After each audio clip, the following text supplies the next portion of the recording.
Hello. We are in chapter 3 of 1 Corinthians. We've looked at verses 16 and 17 last week.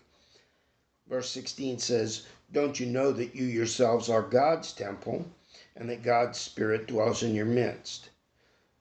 The key operative there is that the temple is God's. We belong to God. We collectively belong to God. We individually belong to God. He is the owner. He is the one that directs the future and should be directing our paths. Verse 17 says, "If anyone destroys God's temple, God will destroy that person." For God's temple is sacred, and you together are that temple. We are sacred. We are sacred because we are God's, and because God has cleansed his temple through his Son. Verse 18 continues, "Don't deceive yourselves. If any of you think you are wise by the standards of this age, you should become fools so that you may become wise." Verse 18 indicating to us that we should adopt God's wisdom, not the wisdom of the age. The wisdom of the age is prone to change. It's prone to be altered. We have seen that in the different times that science has given us definitive answers that later needed to be changed to allow for the fact that science was incomplete at the time that it made its first observation. We should remember that science is a method and that it is not in and of itself a conclusive body of truth. In fact, I think when people deny the existence of God, they're making more of an emotional than an intellectual decision.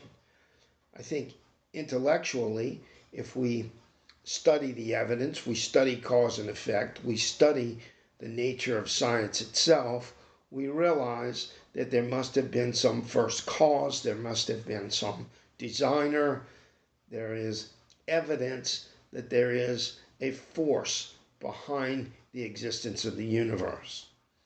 So, to put our faith in tertiary, temporary, or limited knowledge is not to embrace the benefit of knowledge we have that exceeds that. And so we want to become foolish in the way of the world in order to be wise in light of God's insights. At the same time, this means that we should acknowledge the truths, the physical truths in our current setting. If science does, in fact, make observations that are true and real, Christians shouldn't deny those truths, shouldn't deny those realities, shouldn't resort to superstition. We should always trust God. We know from the story of Jesus' life that God can live outside of the natural order. We saw Christ walk on water. We saw Christ raise people from the dead. He himself was resurrected from the dead. We know that God is greater than the body of physical science, but at the same time, when science unearths truth, we shouldn't be ashamed to acknowledge it and embrace it. And so it goes on and says, "For the wisdom of the world is foolishness in God's sight. As it is written, he catches the wise in their craftiness, and again, the Lord knows the thoughts of the wise are futile." So then, no more boasting about human leaders.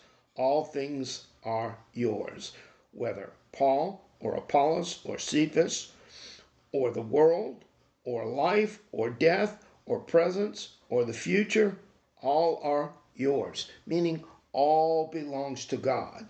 And you are of Christ, and Christ is of God.